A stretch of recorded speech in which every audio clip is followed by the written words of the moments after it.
Hello and welcome to segment 3 of the Definitely Football podcast. If you're listening on Spotify, if you're watching on YouTube, welcome. This is an 11. We've both created an 11 of players who flopped at the World Cup. Bear in mind, this is to expectations, right? This is not the entire Tunisia 11. It's not the worst players at the World Cup. It is, as opposed to their expectations, who's flopped. So we're not going to have Shaqiri or something like that.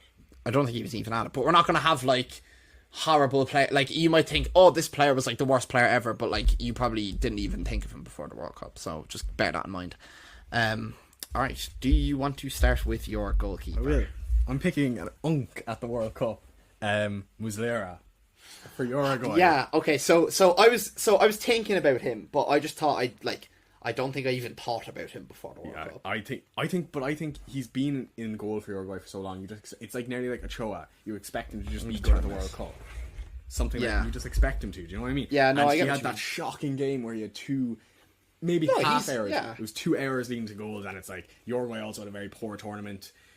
And I feel like if you're picking a goalkeeper, I feel like a lot of goalkeepers played above expectations. He was very, very below I thought of Muslera, and as you said, he made a lot of mistakes. He was very subpar for the tournament, and I just think you have all this you have these great players in Uruguay, and he didn't give his team a chance. Do you know what I mean? You have your goalkeeper there to kind of save the odd shot and just keep your team in the game, and he's the one creating the chances for the opposition. This one, bad, so I get it, but I don't think when I thought I wouldn't I thought of him, but I was just he played bad. I don't think he flopped per se. Interested to. I have Pickford. Really? Yes, I think, and the Argentina game actually proved my point. I think, but he made a really good save in the Argentina game as well. He did, but and maybe I get flamed for this. I don't care, but. The Pickford Croatia is a bit wild. This could be a very big Scouse bias coming out here. Oh yeah, just because I hate Pickford. This might be a very big Scouse bias coming out here because this is really. Maybe I'll get flamed. I don't think Pickford's had a bad tournament compared to. I think he has. I think it's been his worst. I think it's his worst tournament. Why though? He's made the Croatia game. He probably should have saved the Enzo shot. Yeah. I just think he saves. Don't get me wrong. He's made some good saves. I just think Pickford, people talk about Pickford as one of the best international goalies. Yeah. He wasn't in the tournament. No. Yeah, I see your point. Yes, I don't like Pickford. Shoot me. But I just I don't I think everyone talks about Pickford like he's some amazing goalkeeper, and he has been at times, but there's just no way that I can sit and say that Jordan Pickford played to everyone's expectations in the tournament. I just don't see it. Yeah. You go right back. Yeah. This might be a bit I just feel I had Molina for Argentina. Wow. I think wow. If you Molina, yeah. Wow. I think if you look at the Argentinian backline ever since they won the World Cup last year, they haven't lost. Have they lost at all? Since the 2024 Copa America, I don't know if they have. But their backline's very strong, and I think you coming into this tournament expecting a very strong showing of the backline. But Molina hasn't. They've conceded goals, yeah. Molina hasn't been that. And I think whenever I've watched games, the place that I've seen a threat coming in against Argentina was that left wing. And I think coming into the Spain game, I feel like they might get lucky that Spain don't have a strong left winger. Yeah. And I think it might help them out a lot. But I couldn't. I don't know. I think Molina has performed a lot worse than people expected Argentina's defense to perform, and I think that's because of Molina. I don't know. I don't think. I'm not sure how many people had this huge expectation on Molina. Also, I don't think he's been that bad. If Argentina don't come back and win that game, that England game is on Molina for not tracking Gordon. Fair. It looks better after the England game, I guess. Yeah. I've Kimmich. Yeah, I think that's very valid. I think he is I was going to say spiritual leader, but he's he's been one of the leaders of the Germany team, a Germany team which hugely underperformed, and I think he is a huge factor in that. I just think he wasn't impactful. I don't think he like he didn't have a game where you were like, Jesus, Kimmich was everywhere today. Do you Yeah. know what I mean? Like you wouldn't have like typical. He didn't have a typical Kimmich performance. And to be honest, I found it hard at right back. I didn't think of any other right backs, but Kimmich, like, you expect a certain level of Kimmich, and like he's known as this consistent player and stuff, and he just showed none of it. Yeah. So I think he deserves a place in the team. Yeah. Are we going to our first? Well, centre-backs? say one of your centre backs. My first one was Jonathan Tah. I think. Yeah. Okay. We Yeah. obviously touched That's on fine. Jonathan Yeah, Tah I get earlier. that. I think obviously the penalty miss. It's like you still have. Well, no, he yeah. doesn't even need to be the penalty. doesn't He need just penalty. didn't. He just wasn't great. You're the main man at Bayern Munich in the defense. You're expected to lead this German defense. Obviously, Rudiger not performing up to the level as he used to. He's one of the experienced players. And in that he Germany just team. they conceded to Paraguay, conceded to Curacao. I conceded 2 late goals to Ivory Coast. Like it was just not a strong defensive performance from Germany, and you have to look at who in there was causing that. And I think Jonathan Tah was a big part of that. I get that. Jonathan Tah. I've Mark Gahey. Yeah, Mark Gahey. I've Mark Gahey. He's been stinking it up since I want to say March.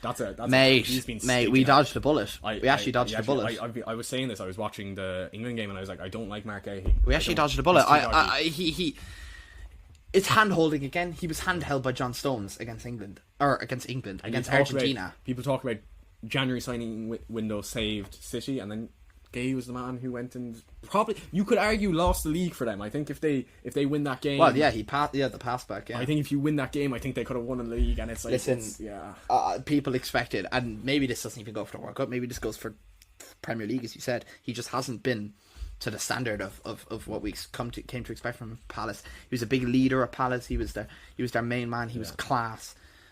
Came to Man City, hasn't done anything. Came to England, nothing. And I was a big fan. I thought Mark Gahey, he was England's best centre back before this tournament. Yeah. Like I would have said, Mark Gahey's England's best centre back. He's not. He's not been the height of that England team as well in the semi-final compared to Argentina, and you're letting a header be scored. To be fair, Mark Gahey's like 5'10" or something. Still. But yeah, no. Look, he England's defense hasn't been great. Hasn't been this amazing thing all tournament. Apart from, to be fair, when their backs against the wall, they've been good. Yeah. But a lot of the time, it's not been because of Mark Gahey. It's been because of John Stones, Dan Byrne. He's become. Maybe he we'll go to the disappointed start of next season and be better and be what we expected him to be from the start of City. But I don't know. It's just all of it. Good centre back. Yeah. I have Ito for Japan. And I know you're gonna look at this a bit weirdly, but like, watching Japan in qualifiers compared to watching them in the World Cup, the difference, there wasn't a huge difference between the midfield or the attack. The main difference is in the defense, and the lack of composure probably put on them by pressure and the stature of how they were playing. Mm-hmm. And I know I picked another Munich centre back here, but I just think you're just going after Bayern. If you watch Japan's games, Ito was supposed to be that man in the centre of the defence that helped create structure and keep everyone in control. And when I expected before the tournament for Japan to do well, Ito was the man at the back that you would trust to allow them to go well. Yeah, and 100%. He just didn't. He didn't perform. He didn't have any outstanding performances. He was just there. He did good. He defended. I think he was average. And that's he. But of course wasn't awful. What's the flop? Yeah, I think he definitely flopped my expectations. A load of people probably don't even know who he is. That's okay for them. They need to lock in then, because he is very good, and they need to lock in. He's a good centre back. I just think he didn't even like all my players are pretty high profile. Yeah. Like I don't think I had like a player like that, but he wasn't amazing. But I don't think I can back that, but I get what you're saying. I do get what you're saying. I have Jean-Paul Van Hecke. Yeah. Obviously signed for Spurs. Yeah, I was very close putting Mickey van de Ven, but he played left back, so I didn't want to put him centre back. But I just think like the Dutch defence, like Van Dijk had to carry that Dutch defence, and I think Van Hecke didn't have a great tournament. Neither did Van de Ven. I think it's just Dumfries didn't have a great tournament either. I just think Did Dumfries not score 2 goals in the game? I'm talking about defensively. I don't think defensively he had a great tournament. Look, you can correct me. I think it'll be interesting to see Dumfries play for Madrid. It will. I think it'll be interesting to see Van Hecke play for Spurs. I just think Van Hecke, was obviously very good for Brighton. Yes, but I like in that Japan game especially, he was very poor, and I think he needs a lot of refining. And he's this great, he's this really composed centre back, but he couldn't carry it out against Japan, and I wonder if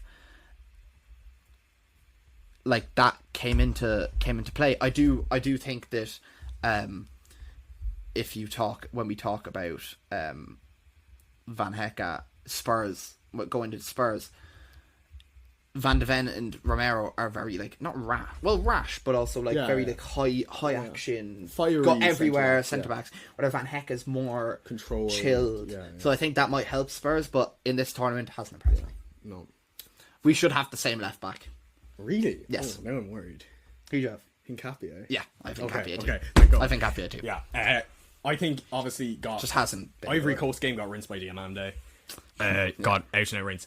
I think offensively, I'm happy that you can admit that. Offensively, he was very, very good offensively. I think watching him compared to his time at the earlier stages at Arsenal, there's a huge improvement. It's the overlapping runs, the crosses. It's phenomenal compared to the centre back playing left back that we used to see. Now it looks like a left back playing left back. Yeah, and then obviously his defensive performances weren't amazing. Ecuador weren't amazing. He's not the only Ecuadorian I have in. He's the only Ecuadorian I have. I have a second Ecuadorian in. Oh, I think I can imagine who it is. And I think the red card as well just kind of summed up like a lot of his decisions weren't smart this tournament. A lot of his he wasn't defensively. He wasn't the Hincapie we've seen at Arsenal. He was very slidey, as in not slide tackle, but as in he was very just all over the place, and he was very here and there, and he was just very like it gives you a headache watching him. Like it was just like you couldn't like. He was just all over the place, and I think Diamande, as you said, Diamande rinsed him, and he just didn't have, like, everyone was talking about the Ecuador defense, Pacho, Ordóñez, Hincapie, whatever. Hincapie was the worst of the three. Yeah, definitely. And people probably thought he'd be the best, if not, second best, probably behind Pacho. I hope he can bounce back for the season now, but you better hope so. I'd say he will. Can't play like that. Yeah, no. Alright, do you have a 6? I do have a 6. You should have a 6. We have the same one. Yeah. It's Casemiro. Yes. Yeah, okay, yeah. Good. Yeah, because horrible tournament. No. Horrible tournament. Obviously got that goal against, was it Japan, but like he had a bad tournament. He was the one who messed up for the goal to happen in the first place. He had a bad tournament, yeah. There's no getting away from him. There's like not even. It was just bad. He was what we thought. Remember when he was like he started United, and we were like, oh, he's past his. He was last season. Not last 24, 25. Yeah. He was very, very poor, very slow. Looked out of the game. No legs. Couldn't keep up the pace. No legs. I think when you put him next to someone like Bruno Guimaraes, who is not young but fit, very physical, covers ground, has a lot of endurance. When you put him next to a player like that, the contrast shows very heavily. For sure, yeah. I think when you, especially in a team like Brazil who have a lot of older players, it was very evident, especially in the Morocco game, because you have Bouadi there who is the opposite. It showed Casemiro's weaknesses a lot. I think when we watch him in the Premier League when he's playing a not so high quality opponent, you don't see it as much because he obviously still is this amazing player who has such a high quality, whereas when he's playing the lower quality teams, his legs don't show as much. And then because the other teams will sit back a bit and leave United have the ball. He doesn't have to do a lot of running. It doesn't come to fruition. But he got run over a lot in this definitely. tournament for sure. Yeah. I'm trying to see who my other midfielder was. Do you only have 2 centre? Oh, you're playing a 4-4-2, aren't you? I think so. Yeah. Yeah, I had 2 strikers. But my second midfielder. How do we do this? I just do. Well, I could. Okay, my cam I could do with one of your strikers. Yeah, grand. Okay. So do your 8 now. I had Vitinha. I have Vitinha too. Yeah. Oh, look at us. We're locked in. We're dialed in. Come on. Obviously, very, very poor. Went from people saying, "Oh, he could win the Ballon d'Or. He's the best midfielder in the world," and he probably still is. Yeah. But like for the best midfielder in the world to perform like that is very bad. Yeah, definitely. I think you have such a brilliant Portuguese midfield, and none of them played well enough. And Vitinha was and he still wasn't. Well, he didn't even start some of the games either. Do you know what I mean? Like they started João Neves sometimes. Yeah. I just think, or not João Neves, Ruben Neves, and I just think Vitinha, you needed what he was doing for PSG, which is just creating stuff from deep. being the guy who will just kickstart something. Yeah. And he didn't do that for Portugal. And he was very... you mentioned earlier on the pod where it was all sideways stuff. And it was all very simple stuff. And it's not what you want from Vitinha. You want Vitinha to be the dude who's going to pick up the ball and fire it to Bruno Fernandes, fire it to these attacking players. A lot from this is that I think the PSG players don't perform as highly outside of the system, and you can tell they aren't used to the game time. You can tell they aren't used to the amount they play. Yeah. Dembele looked very tired near the end of the tournament. Vitinha and Neves, they didn't look as strong near the end of games. They weren't as used to high. You could tell they're used. They're a bit like that in the Champions League final too. At times. It's like not Doué as much because Doué was like coming in and out, but Pacho as well. It was just you could tell they're used to something, and it was very different to what they weren't comfortable in what they were doing. Like Declan Rice obviously not having an amazing tournament, but still played very well while unfit, while sick. We should have mentioned in the Argentina game he was quite poor. Yeah, with loads of minutes under his belt, and he still performs better than Vitinha. I was close to Neves. having Rice. Yeah, but I think what was going on around him during it, I think, made him not flop as much. More just underperformed than flopped. We go to right midfield because we probably have the same player here. Yeah, I think this was a surprise. I think it was a real surprise. It was Lamine Yamal. Yes, yeah, I have Lamine Yamal. What does he have? He has 1 goal. Does he have any assists? I don't want to be like a stats man, but like even if you watch the games, he just hasn't. Like you expect the best player in the world to be. Or one of the, he's at least one of them. Yeah. You expect most him to be. Player in the world, you expect him to have his fingerprints all over games, and he just didn't. No. You look through Spain's. We talked about Spain's knockout. We never once mentioned Lamine Yamal. That's true. And it wasn't because we forgot about him. We just said that he got kicked and there was a penalty. We talked about Digne. It wasn't because we forgot about him. There was he just wasn't the but guy in any of them. I think the main reason, not main reason, but one of the reasons is. Well, there's 2 reasons. He's just come off injury, and the fact that they don't have a presence on the left wing. Compared to Euro 2024, when you have a team who are so worried about 2 wingers coming at you, they're both able to shine. When you were just worried about Yamal and you have Alex Baena, who he's a good player, but like you're not worried about him getting the ball. Should be starting Victor Munoz.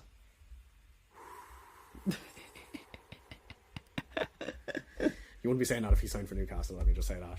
Oh no chance. no, I wouldn't. But anyway, he's getting triple or double team every time, and like we've seen in Barcelona how he's able to get past that. But like, just coming off injury, teams have figured under pressure. Figured out? Is that what you're saying? I think like it's like it's no coincidence that every single team Spain have come up against have been able to nullify him. Yeah. Do you know what I mean? Like I think he's been not like. At his best, I don't think you can nullify him, but I think the way he's playing, he's been easy to contain. And I think that's not what Spain needed. We came into the tournament thinking he'd have a campaign that would push him to win the Ballon d'Or, and he hasn't done that. And you're like, looking, do Spain win this? Does he have a chance at the Ballon d'Or? Or like, I think the Ballon d'Or is very up for debate this year. I don't think anyone deserves. I think like if Argentina win the Messi, World Cup, I think if Messi wins it, it's a joke. But who else is there? I think you look at someone like Mbappe, who still has had a sick season for Madrid, had a sick World Cup. Like, there's holes. It's one of those years where you genuinely like. I don't think anyone deserves it. Like everyone, you can every name you mentioned, there's a flaw there. Yeah. Like you could say Declan Rice, but he did nothing with England. Yeah. You could mention Messi, but he plays at Inter Miami. You could mention Mbappe, but. Like he didn't win anything. Yeah. So it's just like, what do you do? So then, does it go to Yamal if Spain win the World Cup? But Yamal did nothing in the tournament. Do you know what I mean? Yeah. There's holes everywhere. Because if Dembele wins it again, Jesus Christ, we might have to. It actually probably we might have to end football. Could end Dembele. Yeah. All right. What are we on to left wing? I had Doku. Right, that's a good shout. I had Doku. Yeah, that's a good shout. I didn't think fans pushing a Ballon d'Or PR campaign at the end of the season. And he's coming. Did he even score in the World Cup? I want to fact check that before I say he didn't. But like, Leandro Trossard outperformed him out of position.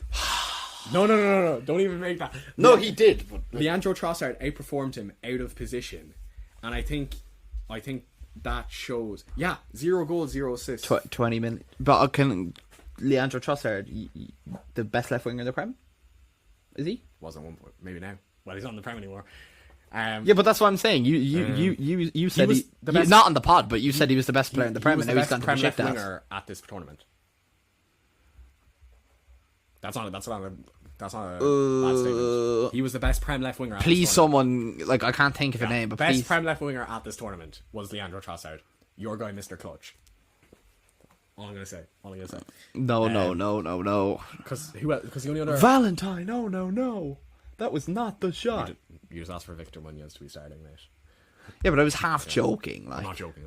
I know you're not joking. That's But the yeah, problem. anyway, Doku was terrible. Did nothing for his team. Couldn't create anything. Was very poor.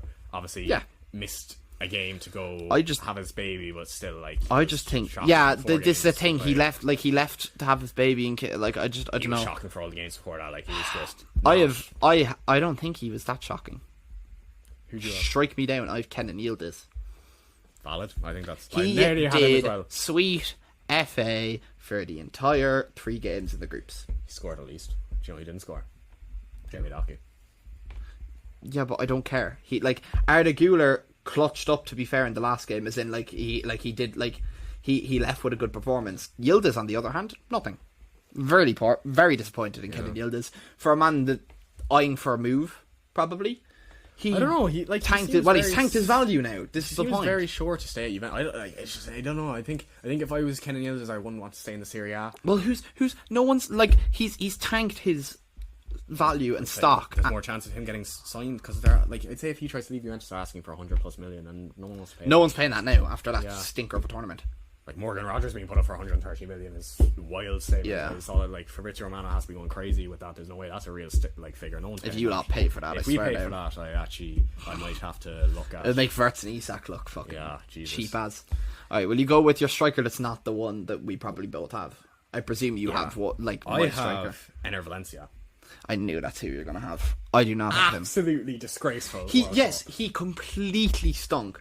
But were you coming into the tournament going, gee, Ener Valencia's in for a big tournament? I was going in thinking Ener Valencia would at least do something, because I went in with very, very high praises of Ecuador, very high hopes for their tournament. I thought them or Colombia could make a run to the quarter semi-finals, and neither of them did. And both of them, Ecuador hadn't lost a game since 2024 before this tournament, and went in straight in and lost. Was it their first game they lost? And it was their first game they lost to Ivory Coast, and I'm I was there oh yes, Ener Valencia did nothing, ghosted. He did no. Listen, I think everyone will agree he stunk. The argument is whether it was a flop or he just stunk. If you're a main, I think he just stunk. I don't think I'd call him a flop. I have Bruno Fernandes. Yeah, that's fair enough. Not saying he was horrible, but he didn't. Bad. The United Bruno Fernandes didn't get on the flight. The Premier League. He didn't get on the flight to America. Yeah, the Premier League. He stayed in Manchester. He stayed in Manchester. Yeah. He similar to Vitinha. Bruno's the dude for Portugal, where you want him to have his prints all over their attacking stuff, and he did nothing. I was very disappointed. And obviously, look, I'm not going to be a huge fan of Bruno Fernandes, but you just expected more from Bruno Fernandes. And then I think we had the same striker, Igor Thiago. Do you see the 3 games, do you see the meme, 0 goals? Do you see the meme benched. of the? Do you know Easter Island with all the big heads and stuff? Do you see the meme of people pulling him along? It's Igor Thiago's through on goal, and it's this big rock just moving forward. It is the perfect representation of 2026 Igor Thiago. Yeah. I have a note next to him. It's just 0 goals, got benched. Played 3 games, 0 goals, got benched. And he was. It's not even like he was good. He was just shocking. He is the first name I thought of when I was doing this 11. Yeah. He had a great season with Brentford. Everyone thought he'd do some bits for Brazil. No did one is nothing. signing Got him. benched. He was the perfect balance of was absolutely horrendous and people expected stuff from him. Was the epitome of this. He was the epitome of this list. Yeah. There's no anyone making the flop 11 without Igor Thiago is just straight wrong. I think. I just dropped the mic. Nice. That's probably not helpful. Yeah, but Igor Thiago probably. I don't know. Maybe he could have got a move before the tournament. I don't know. Could at Probably least had a still bit. will. He at least had a bit of hype, or I don't know. But yeah, we'll have to see, because obviously we're only going to start seeing now the transfer market I will- to shape out since the tournament's ending. I will say, by the way, the Lamine Yamal shout. We could look absolutely stupid after this Sunday, by the way. Yeah, we if, like people could be watching and listening to this after, like on Monday or something. we could look absolutely stupid. Yamal scored a hat trick and Spain won. So hopefully we don't look stupid, and We gotta wear like clown costume or something. Yeah. If Yamal cooks. Yeah. But that's life, like, you know, making that's the Kai Havertz top goal scorer shouts. You seen how that went? I said England would be flat. They mentioned the semi-finals. Yeah. We all have stinkers. No one can predict the future. Turkey winning player. Apart from me, I can predict the future because I just predicted the World Cup final correctly. So. Did you not say France Argentina? No, I'm saying I predicted the result correct. Like, it will be 2-2 when Argentina win on pens. You heard that right? He said he's predicting it perfectly. I predicted it perfectly, didn't I? Oh, I'm hoping. I can't wait for that. I'm hoping people on Monday are watching this going, yeah, Donncha was right. Yeah, right. All right. Well, those are our 11s. Yeah, there are flop 11s. If you think we missed someone, let us know in the comments or on the comments on Spotify. And yeah, that's it. Give us a 5-star rating on Spotify if you've enjoyed this. Like and subscribe if you're watching this on YouTube. We'll be back soon with our World Cup review after the World Cup final. Hopefully our preview of the World Cup final was pretty accurate. Maybe it wasn't. But yeah, that's all for that. And yeah, catch us next week. Thank you and goodbye.